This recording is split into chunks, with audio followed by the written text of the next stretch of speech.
in the areas of the country where the government has proven itself unable or unwilling to defend the Negroes when they are being brutally and unjustly attacked, then the Negroes themselves should take whatever steps necessary to defend themselves. And one of the best methods by which this can be done is to establish rifle clubs. It's legal in this country to own a rifle.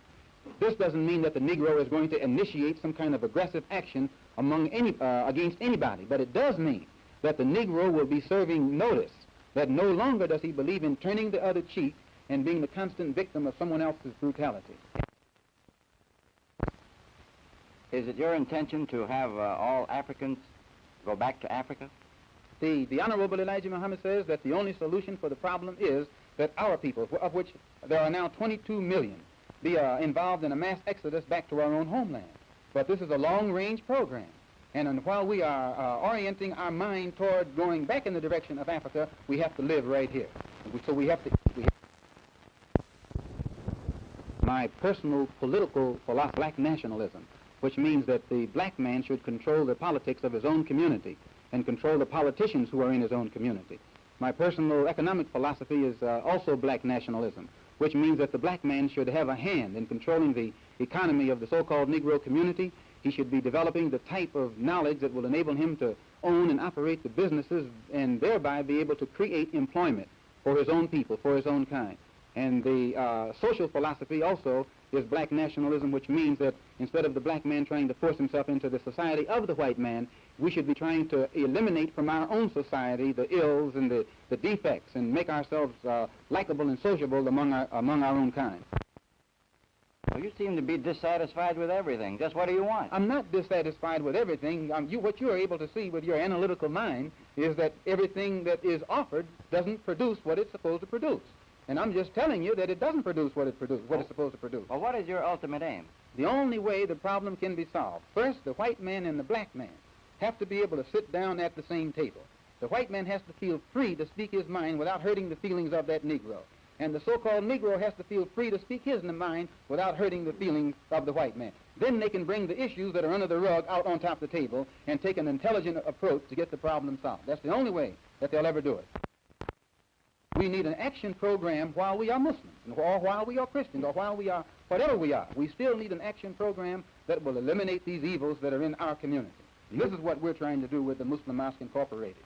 Do you consider yourself militant? I consider myself Malcolm.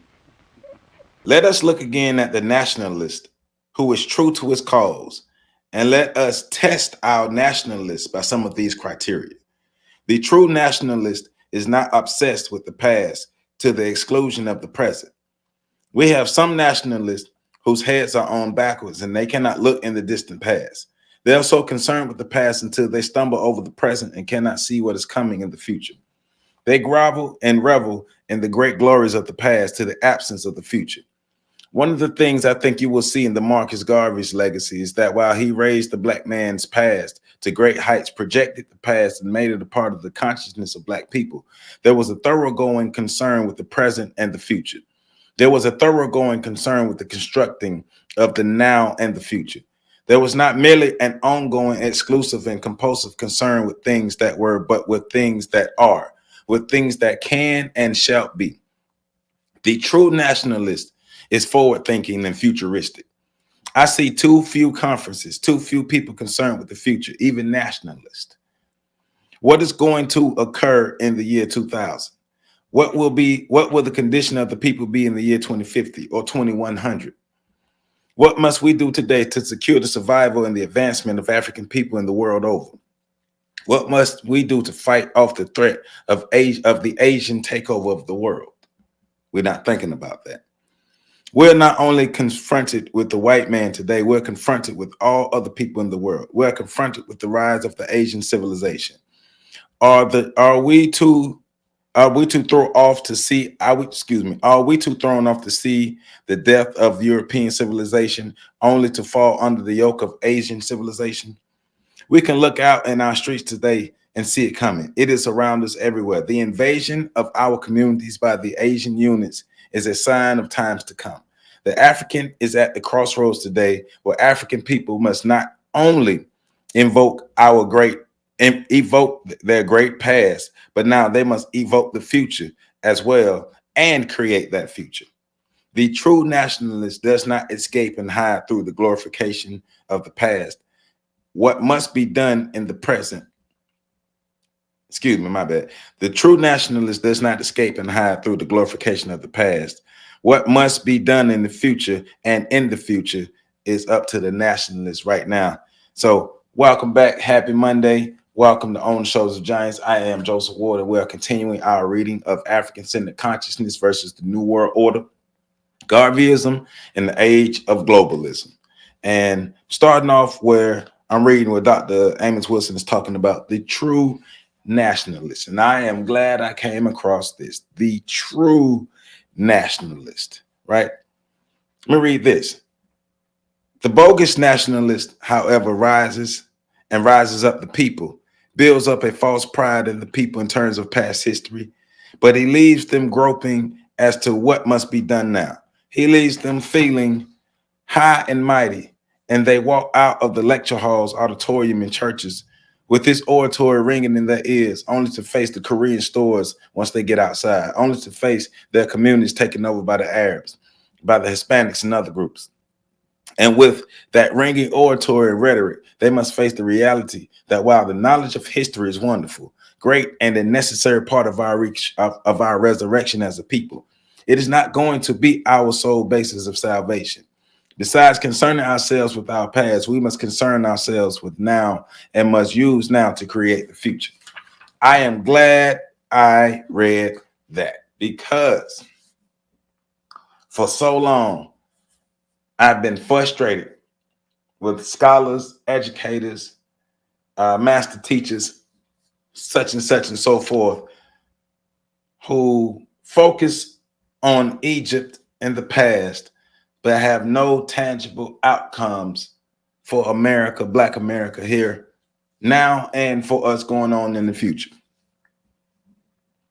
As a historian, of course, I believe we should know our past and study our history and study as much of history as possible, whether it's Black history or world history. Study history, study as much of history as possible.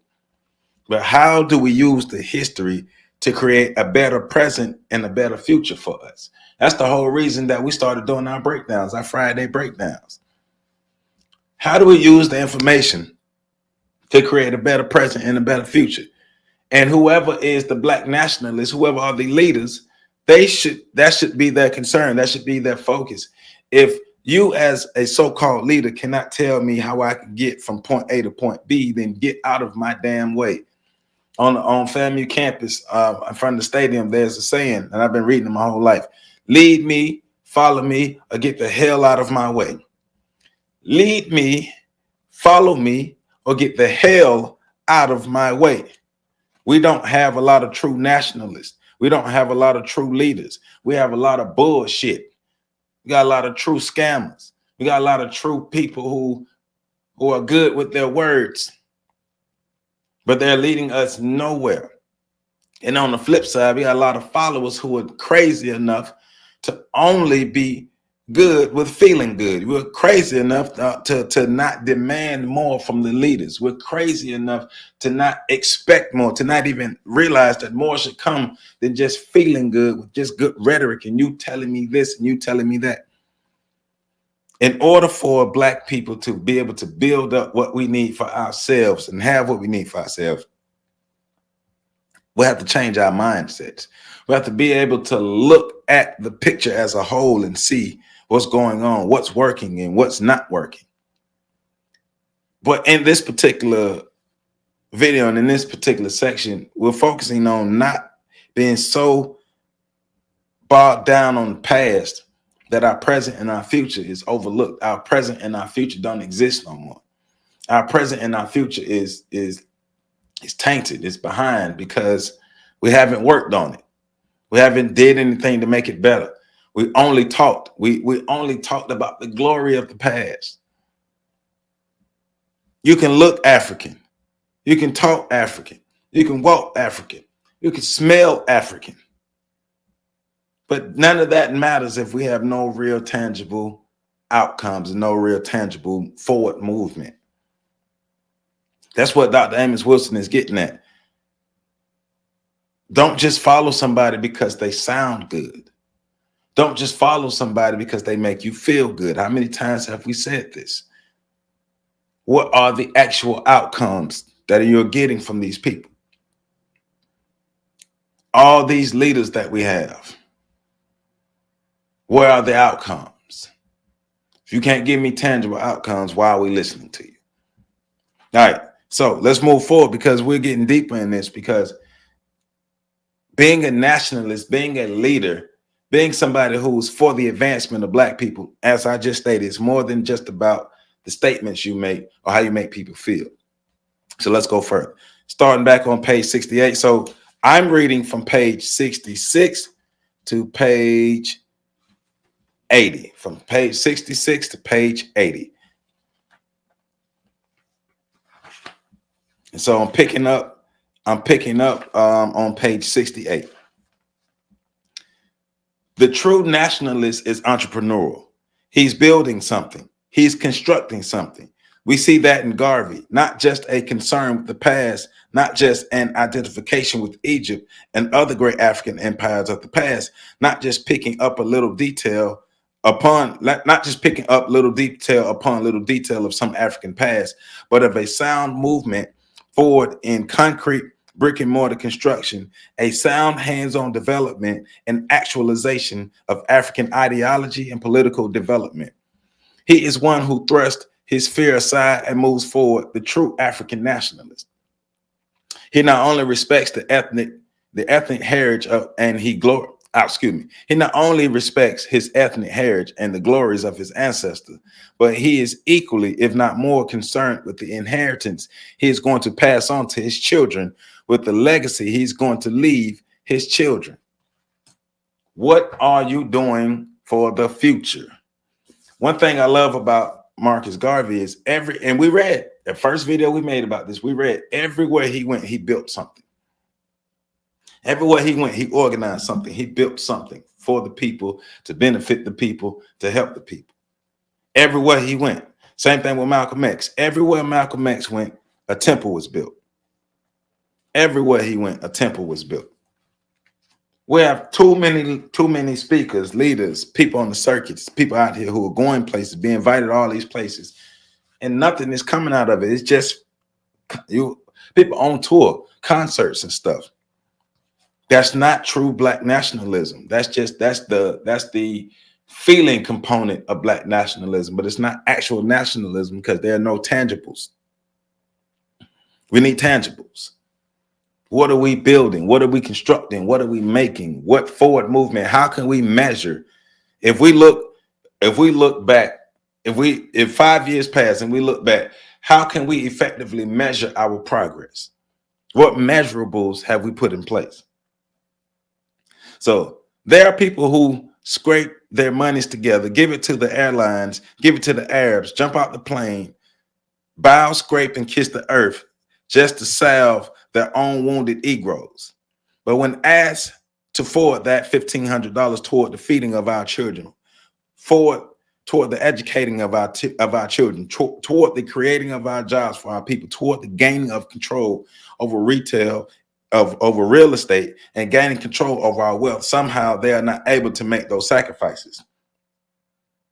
They're willing to worship the pyramids of 4,000 years ago, but will not build pyramids in the present so that children may see that they left behind as well. That's a great statement. We're willing to focus on the past, take the tours and do everything, but we're not building anything toward the future. The pyramids are very important. We should study them. We should honor them. We should respect them, but they should motivate us to be building our own future, to building our own forever. The builders of forever, the builders of tomorrow. That's what we are.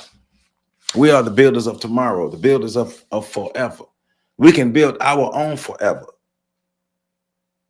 if we actually take the proper steps to do it. If we get past the normal regular road, the normal that we do, get past that. It's about real building. Been saying it for the longest. I'm glad Dr. Wilson is saying it.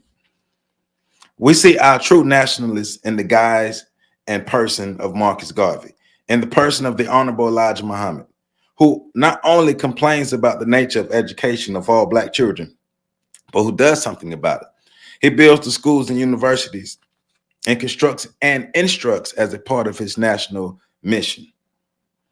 So it's more that he's using Honorable Elijah Muhammad and Marcus Garvey as examples of people who saw a problem with things going on in the Black community within America, period, that affected Black people, spoke about the problem, and then took action to fix the problem. What are you doing? What am I doing? What are you doing in that same lane, that same vein? You just talking? Because we're in a day and age now where Black folk like to get on TikTok and just damn complain. Shut up. Get off TikTok complaining and do something, right? As the Bible says, you can tell a tree by the fruit it bears. Look not only at the words, at the scholarship, and at the dredging up of the past. Look at the fruits of the labors of your leaders. See what real and concrete comes from their words. Nothing. But for a lot of people, it's not. And remember, it's not about you having to do something on a national stage. It's just you on a local stage. What are you doing for your community? How is your community benefiting from your efforts? Are there real tangible outcomes? Are there real tangible things that are happening in your local community? Or are you just preaching? You're going out, you're doing things, you're helping, you're working, you're building, you're creating, you're organizing, you're mobilizing. Or you're just motivating and talking. I mean, shit, it's 2023. By now, it's been enough talking. It's been enough talking. But let's use the rhetoric that we're coming across now to build. The true nationalist is not obsessed with the destruction of his civilizations, about the cruelty of his fate and the devilishness of his enemies. Certainly, he analyzes that and looks at it. Certainly, he learns the destruction of the Black civilization and the fall of our empires and the kingdoms and our fall from grace to a degree. But he does not become traumatized by those falls and destruction. He does not become obsessed and compulsive about their analysis. He looks at them, he learns from them, he integrates them into his personality and ideology. He swears never again, and he moves forward using the knowledge to construct a new civilization. He looks at the mistakes of his ancestors. He looks at the mistakes of his past civilizations, and he integrates those mistakes into his personality. He then moves forward to build new civilizations, new worlds, and found new empires, not just lament the ones past and gone. It's about more than just, hey, Egypt was great in the past. That's why I'm so adamant about telling Black folk to stop living off the accomplishments of our ancestors. Just try to stop being propped up off the accomplishments or even the trauma that our ancestors went through. Our epigenetics, I fully understand epigenetics and how traumas and things that happened in our past affects us. Even accomplishments and things in our past affects us. Epigenetics, I'm fully aware. But what I think a lot of people are not aware of is I can sit and talk about the pyramids. I can take you on tours of the pyramid. I can do all these things. But if nothing real comes out of that, how do we build from this? Like we said when we first started reading, we're looking at the fall of white supremacy and the rise of Asian supremacy. I've said it before. I've said it in the past. The Asians are here to take over. The Asians are getting their stuff together. The Asian continent is getting their stuff together, and they are more than willing to replace white supremacy with Asian supremacy. They're more than willing to take over. What are the Black people doing? What are the African people of the world doing? I tell you what we're doing. We're trying to become the greatest versions of enslaved and exploited people as possible. We're trying to become the greatest victims of all time. We're not building. We're complaining. We're not building. We're reveling in the fact that we are third-class citizens now and about to be fourth-class citizens. We're really going to be fourth class citizens very soon, if we're not already. Whites, Asians, and Hispanics are doing what they can to move ahead of us in this country.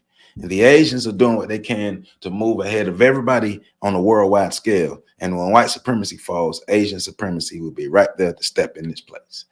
What about the black folk? What about the African people? What are we going to do? We don't have to have a supremacy, but damn it, we have to have a system in place to be able to help ourselves, because no other group of people is thinking about us. No other group of people that have the obligation, or it's not their job to uplift us and take care of us and empower us. It's not their job. It's their job to do that for themselves, just like it's our job to do that for ourselves. But we seem to not understand that. That's why we do these readings and stuff. So the nationalist, he does not exclusively study his past, but seeks to study and determine the future. He opens himself up to all kinds of knowledge and information as a way of getting to know reality. Reality. He does not spend too much time sputtering in important rage against his oppressors, rage that does not advance his interests. But he works calmly and steadfastly to bring into being a new order. He does not indulge in ancient and esoteric ceremonies merely to salvage his wounded ego, wounded pride, and merely to divert his interest and to expand his time. He does not get carried away in moons, numbers, and so forth as a way of guiding his life. He recognizes that while he may be into planets and phases and moons and all the movements of the planets, the real world moves by the operation of hand, brick, and mortar being stacked one on top of each other. Basically what Dr. Wilson is saying, you can be into astrology, you can be into esoteric, you could be into voodoo, you could be into the Santeria, whatever you can be into. But what tangible outcomes is coming out of all of that? What has been built from that? How does that really affect your real life in reality? You believe what you want, but how does your belief impact your reality, whether positively or negatively? He's not saying don't be into numerology. He's not saying don't be into astrology and things like that. But if you're in it to the detriment of yourself and your people, something wrong with your ass. If you're so far caught up into astrology and numerology and all of these different things that it's blinding what's going on in the real world. Like, I know plenty of people who are so far into African consciousness and so far into the African continent that they are literally poor. They're poor, and they literally have to beg and ask other people to help them because they're poor. They relegated themselves to being poor because their mindset is, well, if we overthrow white supremacy, or the ancestors will help me, or the ancestors will get me. The ancestors sitting back like, shit, how are we gonna make your physical world better if you're not gonna make your physical world better? The ancestors waiting on you to do something. Though the true nationalist recognizes the greatness of Osiris, Isis, and all the rest, he recognizes that ultimately the pyramids were built by the hands of man. I have yet to see a god build a temple. I see men building temples. I see men building cities. I see men and people digging the mines. I see people doing the jobs. While we may get into the spirit gods and so forth, it is great that we revoke these gods. Look at those religions, get into those ideologies, and get into astrology and get into the esoteric. Ultimately, though, we must come back down to earth and deal with the real things that are happening right here. There's nothing wrong with using the astrology, the esoteric religions, and using the moons and the planets as guides for our behavior.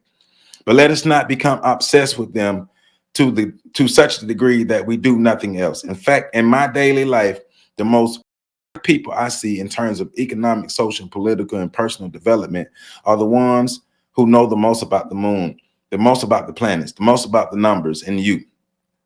Oftentimes, I have to remind them, when are you going to use some of this stuff for your own self-advancement? How is it that you can give all of this great and wonderful advice to everyone else, but you cannot give it for yourself? Why not demonstrate the effectiveness of what you're talking about into your own behavioral life, and therefore be a beacon to other people? Demonstrate through your own life behavior and habits the effectiveness of your ideologies, religions, and concepts. I don't say I didn't say don't believe in it, but I said, let it work for you. Let it work for you. Let it work for you. Let it work for you. Let it work for you. Don't just blind believe. We're constantly fighting against blind belief. People who just go off of blind belief, because there are a lot of people who believe that because they have left Christianity, they have left the religion, they have left Islam, Judaism, specifically though Christianity. They've left Christianity, and so they're free. Their minds are free, and blind belief does not affect them. Now, yes, it does. Yes, it does, because you believe anything anybody says, as long as it sounds blackety black. I'm black, y'all. I'm black, y'all. I'm blackety black because I'm black, y'all. So believe everything that I say, even though I'm scamming the hell out of you, right?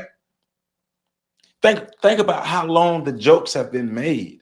One fish, two fish, black fish, blue fish. My brother, if a man hurts your heart and then he reconstructs with the humbleness of the ideologies of the honorable, and then I shall reconstruct with my rudimentary things, and then I shall bring out of the sky and the reconnectedness with the humbleness of my soul, and then you and my brothers shall come together and we shall build and sprout like flowers. Think about how many jokes have been made about the back to Africa man. It's not new. It's not new. The fake back to Africa brother, the fake back to Africa sister is not new. This book was written in 2001. It's 2023. Stuff is not new, but we're still falling for it. To this day, we're still falling for it. To this day. A brief look at the movement of the Asian today. If you study a bit of Asian culture, you would recognize that its very center is so-called ancestor worship. Great respect for the ancestors. At the very center is a huge and long history built around tradition. But one of the things that puzzles Western man as he looks at the Asian is how the Asian, though he respects highly his ancestors and engages in ancestral worship and is exceedingly traditional, at the same time technologically equals and advances over him. He shows very clearly that one can still respect, love, and worship the ancestors, yet still be very much into the world of today. He can still move in advanced technology and otherwise beyond his or her enemies. The worship and respect for ancestors and the respect for tradition does not only imply that we cannot concern ourselves with the immediate and with the future. The correct worship of ancestors and the correct praise of tradition is the foundation for an advancement in the future. The pseudo-nationalist engages his people in the obsessive worship and praise of the ancestors to the destruction of his future concerns and that of his children. Hey, as an example, you can have traditions and worship your ancestors and raise and praise your ancestors, but still build what you need for the world that you live in and advance yourself for the world that you live in and be able to thrive in the world that you live in and not hamstring yourself or hamper yourself or degrade yourself. What are we not doing as Black people to help ourselves as we go about the way we call ourselves being conscious?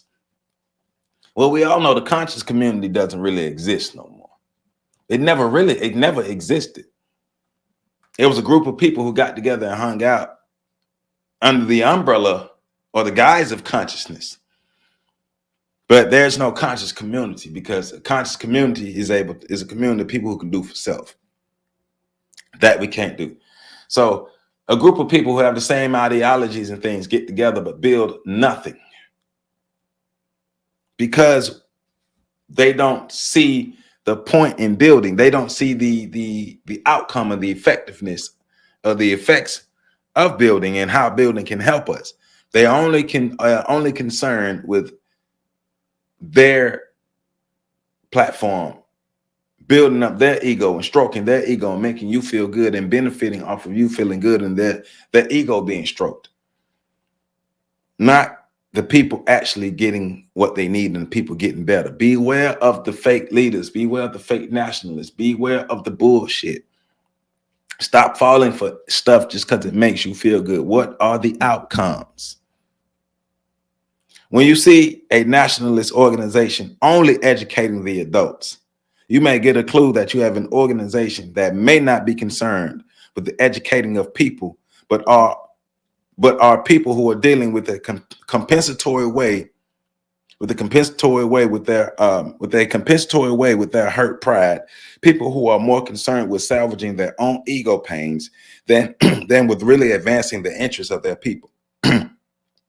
These are people who will often spend tons of money upon the salvaging of their own egos and yet rob their children of a sound education and development. Therefore, the true nationalist sees the education of all as his destiny. Getting past the ego, getting past the selfishness, getting past the need to be exalted, the need to be worshiped, need to be loved. I see it a lot. A lot of our children are abandoned, discarded, overlooked, forgotten about. There are great numbers of children who fall into this category of, well, you're too far on this side or you're too far on that side. You're too far in the well, your parents make too much money, your parents this, whatever. There's always a group of children who's always left out. But what Dr. Wilson is getting at is, even with these nationalists, now it's not just a group of children, they're leaving out children because they're focusing on the adults who are making them feel good, who are helping to prop up their egotistical pursuits. If you're not empowering everybody, then you're not empowering at all. That's what he's getting at. The true nationalist recognizes the unity of the relationship between education and building, its interrelationship with policies, economics, and religion. He is not just a specialist. You see in the organizations of Marcus Garvey and Elijah Muhammad, not just organizations centered around some special concern, just concerned with jobs or just with the legal aspects of Black people or only with the education of Black people, but organizations that were concerned with all aspects that had to do with the advancement of Black people. In the organizations of Marcus Garvey and Elijah Muhammad, we see the advancement of a culture, not just a political ideology, but of a full culture that concerned itself with the reconstruction of the family, the education of its children, the development of an economic system, ultimately with the development of a nation and the development of a people. Therefore, the true nationalist sees a unity in the relationship between things and recognizes that all aspects important to the advancement of our people must be developed, spoken, and related to each other. There is a unity then between economic, social, and psychological development. You can't only use lectures in psychology to transform a people. Neither can you use the teaching of history alone. These people must be concretely engaged in the gaining of their own freedom, the construction of their own independence, and the building of their own fate. In fact, the best psychotherapy of all is the psychotherapy of constructing one's own civilization and fashioning one's own nation. The great way to empower ourselves is to see ourselves building ourselves up. See us building for ourselves. See us advancing ourselves. To truly empower people is to truly pour into people and help those people create real tangible outcomes for themselves. To really empower people. To really empower people. Empowerment is more than just making people feel good. It's giving people the actual tangible resources they need to help themselves and making sure they know how to use the resources to help themselves. That's true empowerment. It's information, resources, and know-how. When I gain information, resources, and know-how and utilize them, I am empowered. Black nationalism has to be more than just, this is what I said, lecture, lecture, lecture, lecture, lecture, lecture, lecture, speech, speech, speech, lecture, lecture, lecture, speech, speech, speech, award show. What the hell are we awarding? What the hell are we praising? A group of people that can't get better? group of people that can't advance themselves, a group of people that can't figure out how to fix their own problems. That's a degenerate group of people. We have to learn how to fix our own problems, but that's up to the ones who are leaders. If you can't fix your own problem as a leader, get your ass out the way, because you can't be a leader. But for those who want to be in leadership positions, those who are thrusted into leadership positions, guess what? We got to learn a way to fix our issues, to help put ourselves in a great position and help put our people in a great position as well.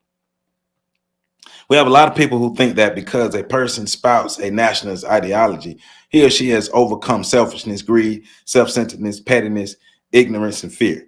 Not hardly. Ladies and gentlemen, not likely. Those things still must grow and develop.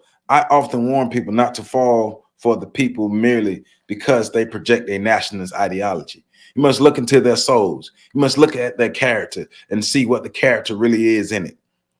It is that which determines your relationship with them, not just the statements of their ideology. We got to do a better job of vetting people. If you're going to lead us, you have to be thoroughly vetted first. Hell, to work, you know the vetting system you have to go through to work for the government. Ours should be stricter than that. We're going to go through your, yes, we're going to go through your backgrounds, and when what you did in the past matters. What you do in your past matters. It can hurt you moving forward. Yes, it can. Yes, it can. What you do in the past can hurt how you move in the future, can hurt what positions and everything in the future. Your past matters. It does. And we got to do a better job of vetting people. Just because you sound blackity black don't mean we gonna fuck with you. Those days are over. I don't care what your name is. You can change your name to the most Egyptian sounding or African sounding name possible. I don't care. If you don't pass the vetting process, you can kick rocks, because you will do nothing but make it worse. There are too many people who have hurt us more than they've helped us. And we've sat around and let those people hurt us and made excuses for those people hurting us. We've got to get tangible outcomes, more than just sounding black. Ultimately, if we are to control our destiny, as Marcus Garvey indicated, we must become self-governing. That's where the code of conduct comes in. A nationalism not talking about self-government, not talking about nation building, not constructing a national network, not constructing a national economic, social, political system is a false nationalism. Brothers and sisters, therefore, we've had a leadership that, while it has inspired us with the knowledge of history and knowledge of the past, inspired us with its daring to curse the white man out, has left us bereft as a nation, a government, a structure, and the only means by which we can defend ourselves against our enemies and thus determine our destiny. Do not then be deceived by the words. We must look at deeds. What are you doing? What are the deeds? What are the outcomes? A true nationalist not only motivates through language, rhetoric, and oratory, but trains. Get out in training. You cannot train the people with a 2-hour lecture on Saturdays. You cannot train people with monthly or weekly meetings. I often get people who ask me, why do we do this? Why can't we just get it? They throw up their hands in exasperation. Why do we believe in this way or that way? Can't we see? What must we do in order to overcome these? Whatever. I get this kind of bedevilment. Often the questions are asked with the expectation that some kind of magical formula is going to be handed out. Just abracadabra, and it's fixed, huh? All things will change, and just make a few passes across your heart or such, and that is going to change. It's not that way. You do what every other people have done. What do you think these schools are out here for, brothers and sisters? What do you think colleges are here for? What do you think the various institutes are here for? They are here to train people to behave the way they are expected to behave, to train people to behave the way they are expected to behave. Our schools and our education centers are training centers to train the people to become the type of citizens that can either help or hurt the society. You don't leave it up to circumstance and happenstance for your people to behave the way they should behave. You train them to behave the way they should behave. That's why you build schools. That's why we have institutions. The Japanese did not just ask, why don't their children behave this way? They trained them to behave this way. They inculcate them and they send them to schools. Once a week, 2 hours on Saturday? No, every day. Throughout the summer, every evening, they spend more time with their teachers and their trainers often than their parents. This is what you do. If you want your people to behave correctly economically, then you have to educate them economically. If you want them to behave in the family sort of way correctly, then they have to be educated to be familial. If you want them to behave correctly in terms of respect towards one another, they have to be trained to behave with respect towards one another. This is not something that comes about by accident. Institutions have to be developed and built so that this training could take place. The greater part of their time and efforts of our children should be dedicated to being trained to acquire the behavior that we need to advance our interests. We're not going to get that behavior if we depend upon the behavior being trained into our children by our enemies. They will teach our kids to be destructive by people who need to have ill-adjusted and maladjusted behavior to maintain their power position in life. Don't believe the hype. We have to train ourselves and our children to be what we want them to be, to have the society we want to be, especially if we want to be able to develop code and have the code stick. We have to train ourselves and our children to exist in a specific way. So, in summary, you cannot advance the interests of your people merely by talking about your greatness for a couple of hours in the afternoon. You're going to have to teach it day in and day out and place your students and your people in a position so that they may learn how to behave and how to resolve their problems. The intelligence, though it is something that is given, has to be shaped. The intelligence, though it is given, it is something that has to be shaped. Intelligence has to be shaped. It has to be molded and structured to be used in a specific way. A specific type of intelligence for specific outcomes. The true nationalist leader sees the welfare of his people. When you study the history of the other groups in the country, the Japanese and the Chinese particularly saw that the welfare of their people was not in the hands of other people. It's not in the hands of other people. The welfare of Black people in America is in the hands of Black people in America. If we don't fix our situation, nobody will. It's nobody's job to fix our situation but us. Stop expecting your enemy, your oppressor, to uplift and empower you. That's dumb.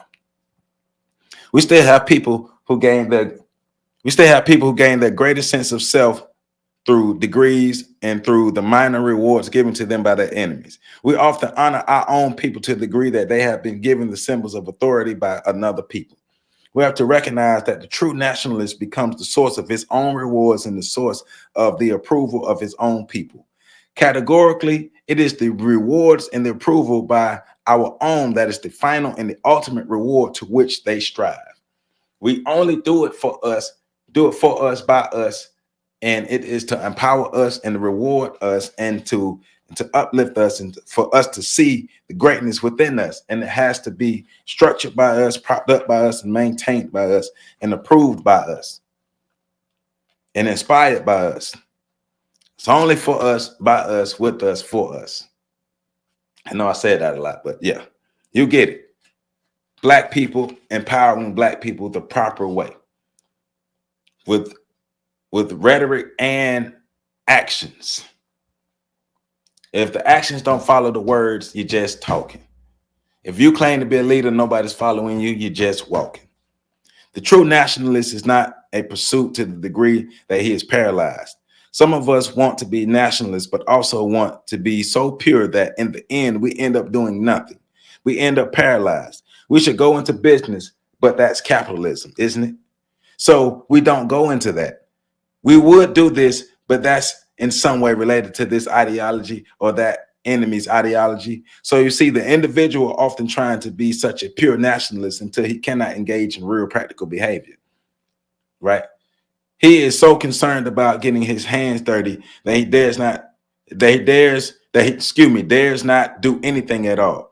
We can see the nationalist who is so hung up in his traumas in nationalism and capitalism that he dares not engage in any economic development. He sees himself as having been victimized by capitalistic greed, certainly by the European, until he becomes afraid of money.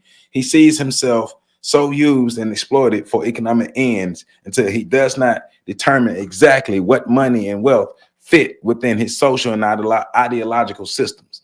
Consequently, we get a nationalist who is hung up waiting for an African communalism to come into being, or somebody just come out and save him, right? Basically, what Dr. Wilson is getting at is you can't be so caught up into the idea of purity or purism that I live in America and I live under a system of white supremacy and capitalism and things, but I'm not going to use the systems around me, and I'm not going to be realistic about the world in the environment that I live in. That I'm not going to use the resources I have access to help me and help my people, because they are resources that are of the white people and of this white system. So therefore, we're going to go without the resources, but we have no alternatives. That's stupid. Don't be the person who don't use the resources that you have access to. Utilize them to the best of your ability for you and your people. Don't be so stagnant. Don't be so paralyzed that you have no advancements at all.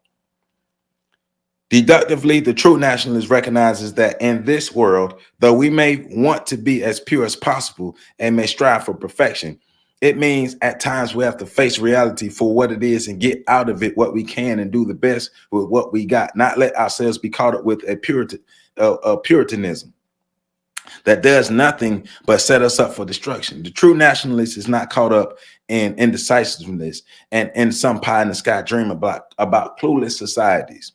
He gets engaged in the true work of building and constructing. All right. If we don't do it, who's going to do it for us? If we don't do it, who's going to do it for us? The true nationalist is also not afraid to overthrow tradition when tradition is unproductive. I don't care how blackety black African it sounds. If it don't work for us, it got to go. It got to go if it don't work for us. I don't care what it look like, what it sound like, what it smell like, what it make you feel like. If it don't work for us, it got to go. Damn all that stuff. Damn people's feelings. If it don't work, it got to go. The true nationalist is thus not afraid to engage in productive behavior. Well, one sees nationalism, one sees construction, actual growth and development. Whether one sees nationalism, one sees building, one sees institutional development, one sees trade development and commerce, one sees reconstructing of values, reconstructing of priorities, one sees the rebuilding of relationship, one sees the reallocation of resources.